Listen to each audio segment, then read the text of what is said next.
আসসালামু আলাইকুম, welcome to our channel medical study in Bangla. আজকের ভিডিওতে আমরা ডিসকাস করব কার্ডিয়াক মাসল অ্যাকশন পটেনশিয়াল নিয়ে। তো আমাদের আজকের ভিডিওর মেইন কন্টেন্টগুলো থাকবে যে একটা কার্ডিয়াক মাসলের অ্যাকশন পটেনশিয়াল কিভাবে হয়, কার্ডিয়াক মাসল অ্যাকশন পটেনশিয়ালের সাথে আমাদের স্কেলেটাল মাসলের অ্যাকশন পটেনশিয়ালের ডিফারেন্সটা কি, এবং কার্ডিয়াক মাসলের যে একটা অ্যাকশন পটেনশিয়ালের যে একটা স্টেজ প্লেটো, এই প্লেটো ফেজটা কি এবং প্লেটো ফেজ কেন হয় বা প্লেটো ফেজের ইম্পর্টেন্সটা কি, এবং তার সাথে আমাদের কার্ডিয়াক মাসল কেন ফ্যাটিক হয় না। তাহলে শুরু করা যাক।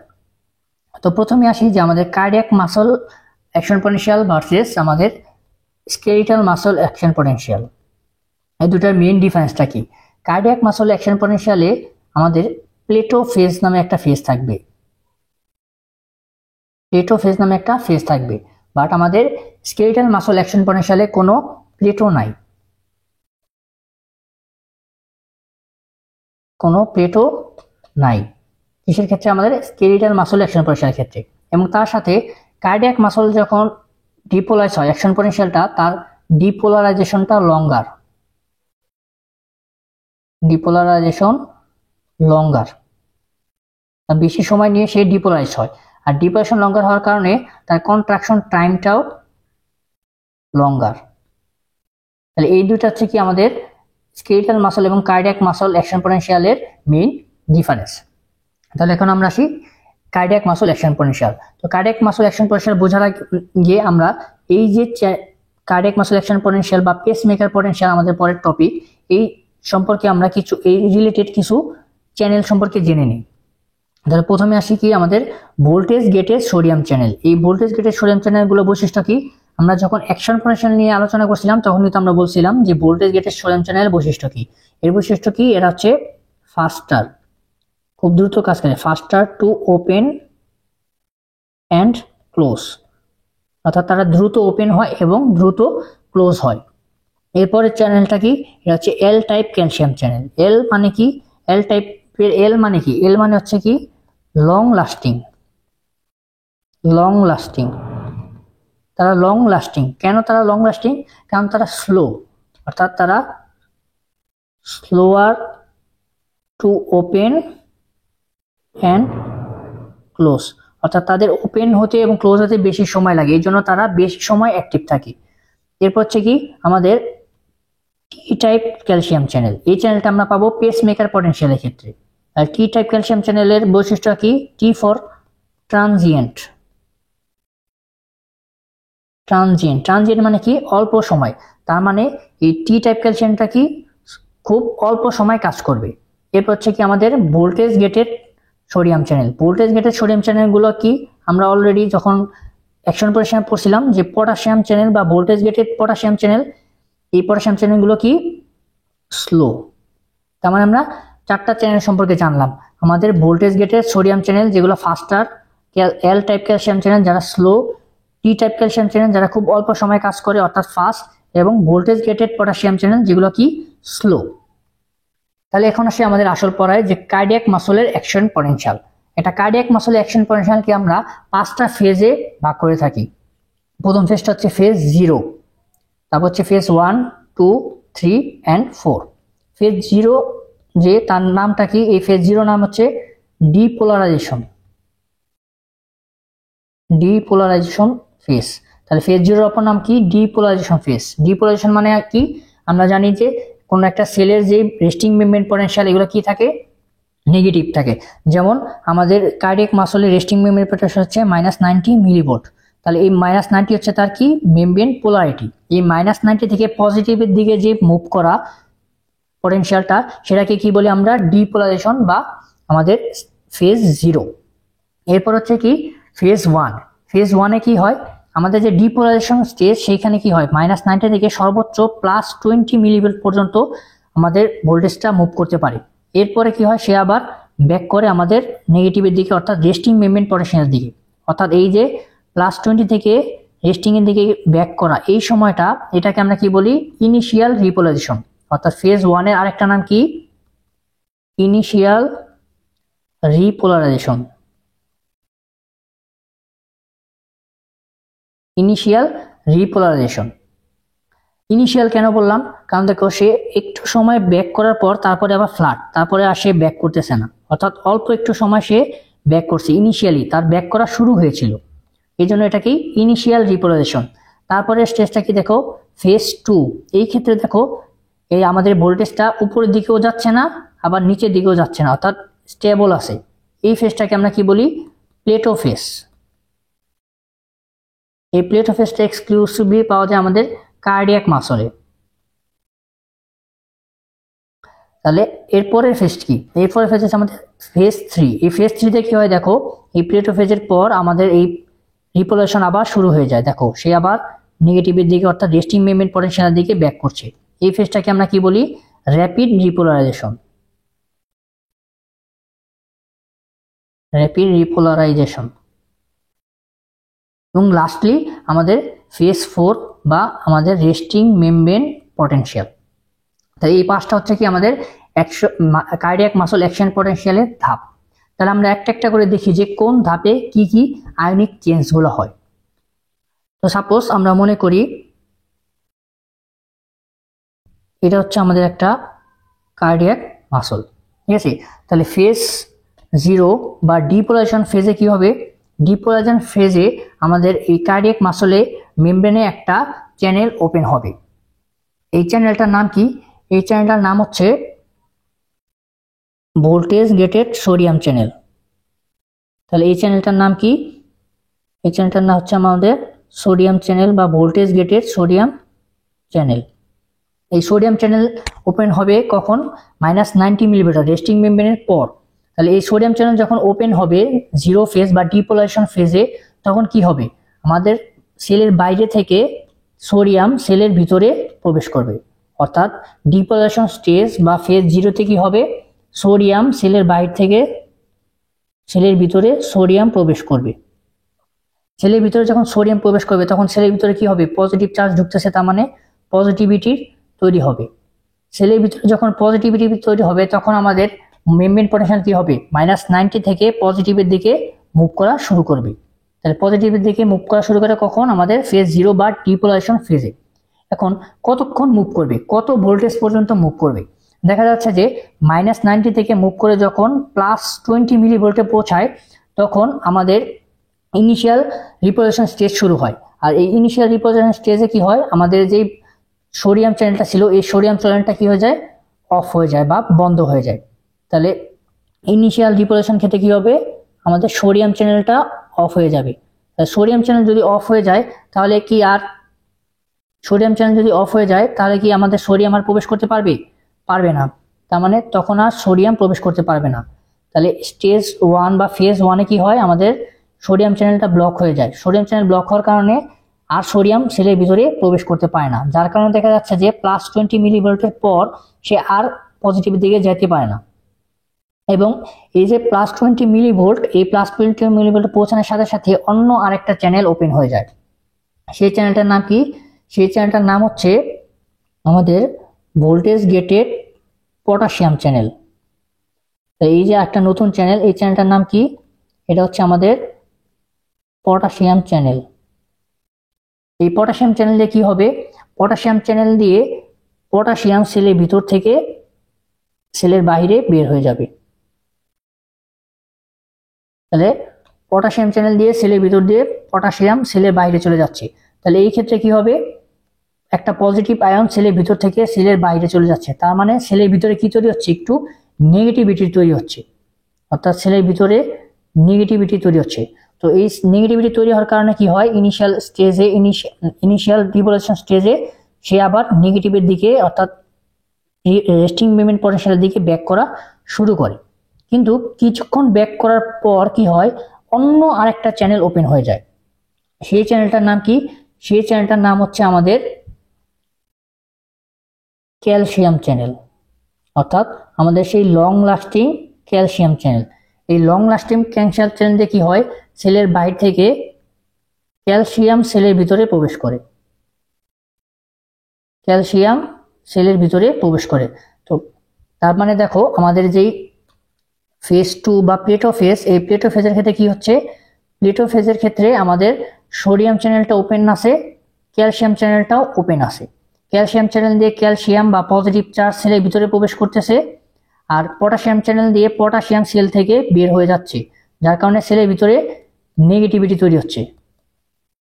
অর্থাৎ আমরা দেখতে পাচ্ছি যে প্লেটো ফেজ বা ফেজ 2 এই ক্ষেত্রে কি হচ্ছে, পটাশিয়াম চ্যানেল এবং সোডিয়াম ক্যালসিয়াম চ্যানেল এই দুইটা চ্যানেলই ওপেন আছে।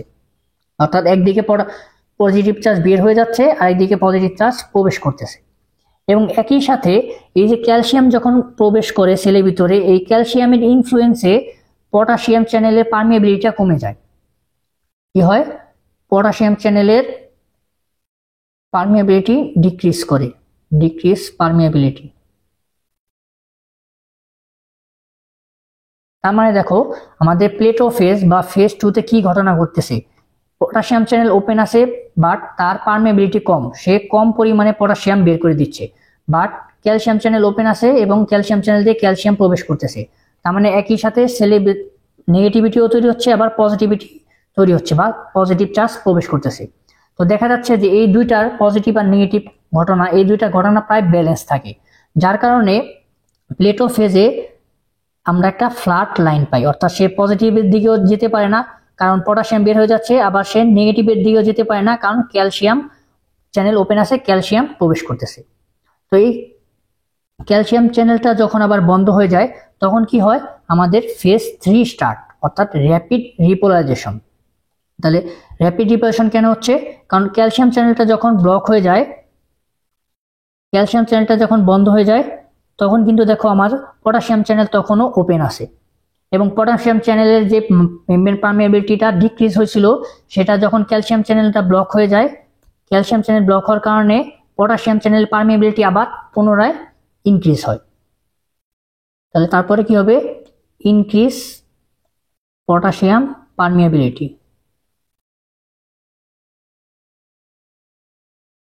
Increase potassium permeability. অর্থাৎ স্টেজ 3 বা র্যাপিড রিপোলারাইজেশনে কি হয়, পটাশিয়ামের পারমিয়াবিলিটি বেড়ে যাবে কারণ ক্যালসিয়াম চ্যানেল তখন ব্লক, তখন আর যেহেতু ক্যালসিয়াম আর নতুন প্রবেশ করতেছে না, সে উপরের দিকেও যাবে না, আর পটাশিয়ামের পারমিয়াবিলিটি বাড়ছে অর্থাৎ পটাশিয়াম বেশি বেশি সেল থেকে বের হয়ে যাচ্ছে, তার কারণে সে আবার নেগেটিভের দিকে ব্যাক করবে, অর্থাৎ রেস্টিং মেমব্রেন পটেনশিয়ালের দিকে ব্যাক করবে।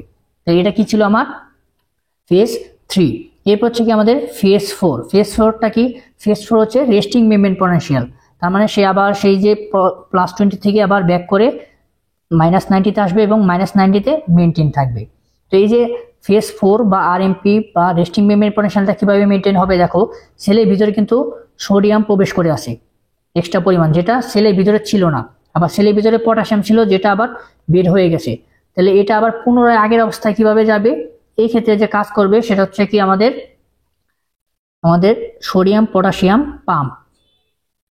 এই সোডিয়াম পটাশিয়াম পাম্প কি করবে, সেলের ভিতর থেকে 3টা সোডিয়ামকে বের করে দিবে এবং সেলের ভিতরে 2টা পটাশিয়াম প্রবেশ করাবে। তাহলে দেখো আবার সেই পটাশিয়াম সেলের ভিতরে রিস্টোর হচ্ছে এবং এক্সট্রা সোডিয়ামগুলো সেলের ভিতর থেকে বের হয়ে যাচ্ছে। এর মাধ্যমে কি হবে, আমাদের আরএমপি বা রেস্টিং মেমব্রেন পটেনশিয়ালটা মেনটেন হবে। তাই এটা কি ছিল আমাদের কার্ডিয়াক মাসল অ্যাকশন পটেনশিয়াল।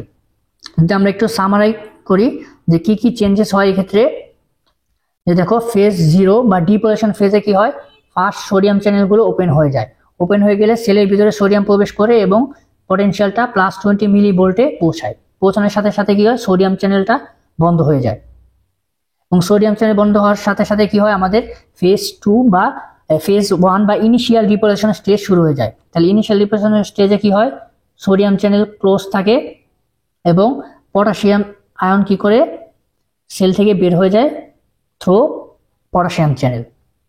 তারপর হচ্ছে কি ফেজ 2। ফেজ 2 এর ক্ষেত্রে কি হয়, ক্যালসিয়াম চ্যানেল ওপেন হয়ে যায় এবং ক্যালসিয়াম চ্যানেল ওপেন হওয়ার সাথে সাথে কি হয়, ক্যালসিয়ামের পারমিয়াবিলিটি বেড়ে যায়, ক্যালসিয়াম সেলের ভিতরে প্রবেশ করে এবং ডিক্রিজ পটাশিয়াম আয়ন পারমিয়াবিলিটি। অর্থাৎ পটাশিয়াম চ্যানেল যে ওপেন হয়েছিল সেই পটাশিয়াম চ্যানেল পারমিয়াবিলিটি কমে যায়, পটাশিয়াম আগের থেকে কম বের হয়, যার ফলে দেখো এই দুইটার কম্বিনেশনের ফলে কি হয়, decrease potassium ion efflux and increase calcium ion influx, যার ফলে কি হয়, আমাদের অ্যাকশন পটেনশিয়ালটা প্লেটো ফেজ বা রিলেটিভলি স্টেবল থাকে।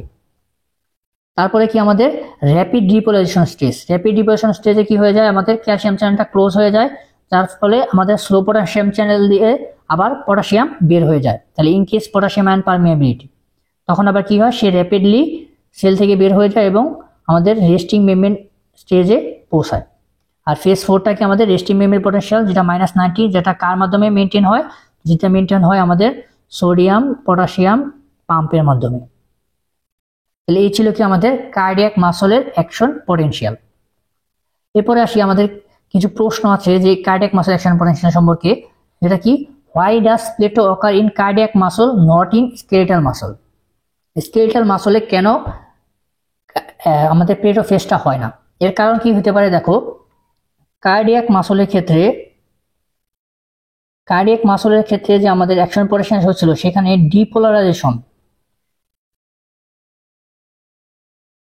ডিপোলারাইজেশন হয়েছিল কার মাধ্যমে? ডিপোলারাইজেশন হচ্ছিল, প্রথমে হয়েছিল কি আমাদের সোডিয়াম চ্যানেল কাজ করছে, যে পজিটিভের দিকে আমাদেরকে নিয়ে গেছিল।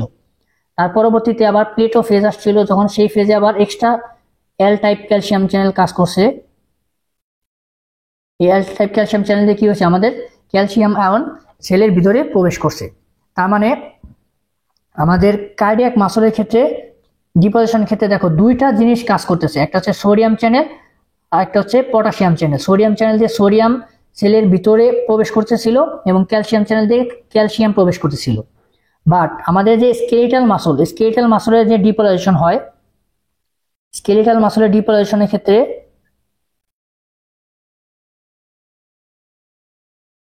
ক্ষেত্রে অনলি সোডিয়াম চ্যানেল কাজ করে, বা অনলি সোডিয়াম আয়ন সেলের ভিতরে প্রবেশ করে, কোনো ক্যালসিয়াম কাজ করে না।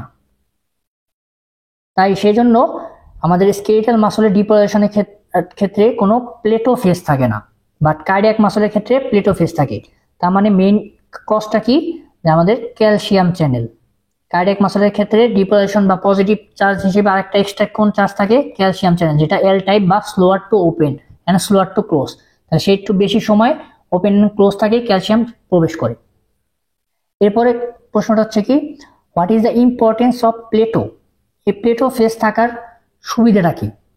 দেখো, এই প্লেটো ফেজ থাকার সুবিধাটা কি, দেখো আমরা যদি আবার একটু খেয়াল করি, যদি এটা স্কেলেটাল মাসল হইতো, স্কেলেটাল মাসল অ্যাকশন পটেনশিয়াল কিভাবে হইতো? এই যে আমাদের রেস্টিং মেমব্রেন, ডিপোলারাইজেশন, রিপোলারাইজেশন, অর্থাৎ এতটুকু টাইমের ভিতরেই আমার কি হয়ে যেত? কন্ট্রাকশনটা শেষ হয়ে যেত। কিন্তু এই প্লেটো ফেজ থাকার কারণে কি হচ্ছে, দেখো আমাদের এই যে দেখো ডিপোলারাইজেশন, প্লেটো, রিপোলারাইজেশন, অর্থাৎ আমাদের অ্যাকশন পটেনশিয়ালটা দেখো একটা লম্বা সময় কাজ করতেছে। তো লম্বা সময় কাজ করার কারণে তার কি হয়? কন্ট্রাকশন টাইমটাও বেশি। আর কন্ট্রাকশন টাইম বেশি মানে কি? আমাদের হার্ট মাসলগুলো যথেষ্ট সময় পায় কি করার? যত ব্লাড আছে সব ব্লাড পাম্প করার। তার মানে এই প্লেটো ফেজ থাকার সুবিধাটা কি? এই প্লেটো ফেজ থাকার সুবিধা হচ্ছে আমাদের যে হার্ট যথেষ্ট টাইম পায় তার সব ব্লাড বের করে দেওয়ার। অর্থাৎ আমরা জানি আমাদের হার্টের কাজটা কি? আমাদের হার্টের কাজ হচ্ছে, সাপোজ এটা হচ্ছে আমাদের হার্ট, এটা হচ্ছে আমাদের রাইট হার্ট আর লেফট হার্ট দিয়ে আমাদের কি হয়? যে ব্লাডগুলো বডিতে পাস হয়ে যায়। তো এই প্লেটো ফেজ থাকার কারণে কি হয়? যথেষ্ট পরিমাণ কন্ট্রাক্ট করতে পারে আমাদের ভেন্ট্রিকলগুলো, সময় পায় যথেষ্ট, লঙ্গার কন্ট্রাকশন। তার ফলে কি হয়? সকল ব্লাড আমাদের কি হয়? হার্ট থেকে বের হয়ে আমাদের বডিতে সার্কুলেট করে। তাহলে ইম্পর্টেন্স অফ প্লেটো ফেজের ইম্পর্টেন্সটা কি পাইলাম আমরা? যে prolong depolarisation which causes enough contraction of heart muscle to pump all its blood, অর্থাৎ আমাদের হার্টের ইফেক্টিভ পাম্পিং এর জন্য এই প্লেটো ফেজটা ইম্পর্টেন্ট। এরপর হচ্ছে যে আমরা জানি যে আমাদের জন্মের পর থেকে যে হার্ট কাজ করা শুরু করে, এই কাজ করার পর থেকেই আর কখনো হার্ট বন্ধ হয় না। হার্ট বন্ধ মানে আমাদের মৃত্যু। তাহলে এই why don't cardiac muscle get fatigue? এই কার্ডিয়াক মাসলগুলো যে এত কাজ করতেছে, তারা ফ্যাটিক কেন হয় না? আমরা জানি আমাদের অন্যান্য মাসল, আমরা যখন অনেকক্ষণ হাঁটতে হাঁটতে আমাদের লেগ মাসলগুলো কি হয়ে যায়? ফ্যাটিক হয়ে যায়। তো আমরা হাত দিয়ে যখন কাজ করি, কাজ করতে করতে কি হয়? আমাদের হাতের মাসলগুলো ফ্যাটিক হয়ে যায়, এবং হাত আর পায়ের এই মাসলগুলো কি আমাদের স্কেলেটাল মাসল। স্কেলেটাল মাসল কি হয়ে যায়? ইজিলি ফ্যাটিক হয়ে যায়। কিন্তু কার্ডিয়াক মাসলগুলো কিন্তু কখনো ফ্যাটিক হচ্ছে না। সেই জন্মের পর যে একবার শুরু হলো, এরপর আর কখনো ফ্যাটিক হচ্ছে না। এর কারণটা কি?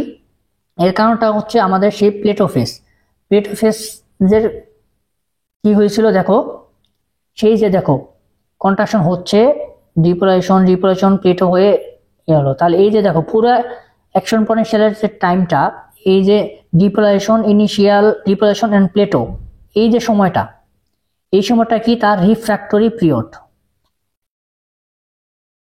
Refractory period. এই রিফ্র্যাক্টরি পিরিয়ড মানে কি, আমরা যখন অ্যাকশন পটেনশিয়াল পড়ছিলাম তখন বলছিলাম যে রিফ্র্যাক্টরি পিরিয়ডে কি হয়, নতুন কোনো অ্যাকশন পটেনশিয়াল শুরু হয় না, এটা তার রেস্টিং পিরিয়ড। তাহলে আমাদের কার্ডিয়াক মাসলের ক্ষেত্রে প্লেটো থাকার কারণে রিফ্র্যাক্টরি পিরিয়ডটা লং। রিফ্র্যাক্টরি পিরিয়ডটা কি লং, আর রিফ্র্যাক্টরি পিরিয়ড লং থাকার কারণে সে যথেষ্ট পরিমাণ সময় পায় তার আবার অক্সিজেন নেওয়া নিউট্রিশনের জন্য। কার্ডিয়াক মাসল কি করে, তার এই প্লেটো ফেজে সে যথেষ্ট পরিমাণ আবার রিকভার করতে পারে, নিউট্রিশন অ্যান্ড অক্সিজেন সাপ্লাই পায়। বাট কার্ডিয়াক মাসলের ক্ষেত্রে দেখা যাচ্ছে কি অ্যাকশন পটেনশিয়াল ডিপোলাইজেশন রিপোলাইজেশন, তার প্লেটো ফেজটা কি রিফ্র্যাক্টরি ফেজটা কি খুবই শর্ট, আর রিফ্র্যাক্টরি ফেজ শর্ট থাকার কারণে সে নিউট্রিশন সহজেই আবার গ্যাদার করতে পারে না। বাট কার্ডিয়াক মাসলের ক্ষেত্রে যেহেতু প্লেটো আছে, তার প্লেটো থাকার কারণে রিফ্র্যাক্টরি পিরিয়ড লং, তার মানে সে একটা যথেষ্ট রেস্ট পায়। এই যে রিফ্র্যাক্টরি পিরিয়ড টাইম, এই টাইমের ভিতরে সে কি করে, তার ভিতরে অক্সিজেন অ্যান্ড আদার নিউট্রিশন নিয়ে নেয়, তার ফলে সে আবার পুনরায় কাজ করতে পারে, যার কারণে আমার কি হয় না, কার্ডিয়াক মাসল ফ্যাটিক হয় না। তার মানে কি কার্ডিয়াক মাসলের প্লেটো ফেজ থাকে, প্লেটো ফেজের কারণে রিফ্র্যাক্টরি পিরিয়ড কি হয় লঙ্গার। রিফ্র্যাক্টরি লঙ্গার থাকার কারণে কি হয়, গেটস নিউট্রিশন অ্যান্ড অক্সিজেন, যার কারণে সে কি করে আবার কাজ করতে পারে। এই জন্য কি হয়, আমাদের cardiac muscle don't get fatigue. তাহলে এই ছিল আমাদের আজকের আলোচনা কার্ডিয়াক মাসল অ্যাকশন পটেনশিয়াল নিয়ে। ধন্যবাদ সবাইকে আমাদের ভিডিওটি দেখার জন্য। আসসালামু আলাইকুম।